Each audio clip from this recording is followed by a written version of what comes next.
You know what? I heard that the paparazzi prevents skin cancer in adults. Excuse me, do I know you? You never forget to leave the house without a hat and sunglasses.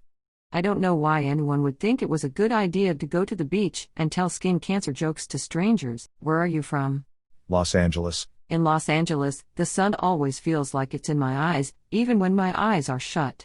It's easy to rag on Los Angeles, and there are a million reasons to do so. For example, the air quality, which tastes and feels like a microwave oven that hasn't been cleaned in a while. My point is that Los Angeles is unique. Los Angeles didn't ask anyone to emulate it. Los Angeles didn't declare, hey, rest of the world.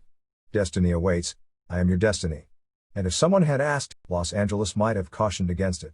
It's a city filled with impressive people. Somebody would have said something. Please be careful. Saying something that glib in the ocean is bound to attract sharks.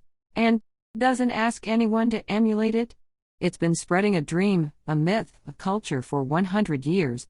It's very seductive. Worst of all, it led us to believe that linear narratives exist in the real world, with logical conclusions at the end. Why are we even talking about Los Angeles? We're in Barcelona, swimming in the Mediterranean Sea. Or, to present it another way, why are we talking at all? When I said hello, you didn't ignore me or swim away. I'm worried that Barcelona is going to become another Los Angeles. And I'm worried that thinking that way makes me irredeemably bourgeois. There are so many more job opportunities there. On the other hand, Los Angeles is so much more expensive. It's not that I'm naive. I acknowledge that corporations are unavoidable. And the goal of any corporation is to grow. But the small local stores won't survive this pandemic. The only thing left will be Starbucks and their regional equivalents.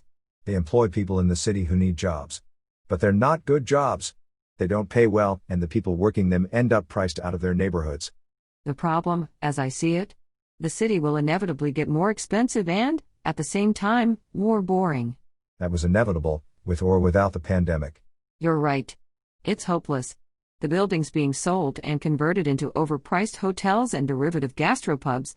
This is not the work of a sinister ring of developers. This is regular people of modest means. Barcelona is hot and property values have skyrocketed. What kind of choice is there?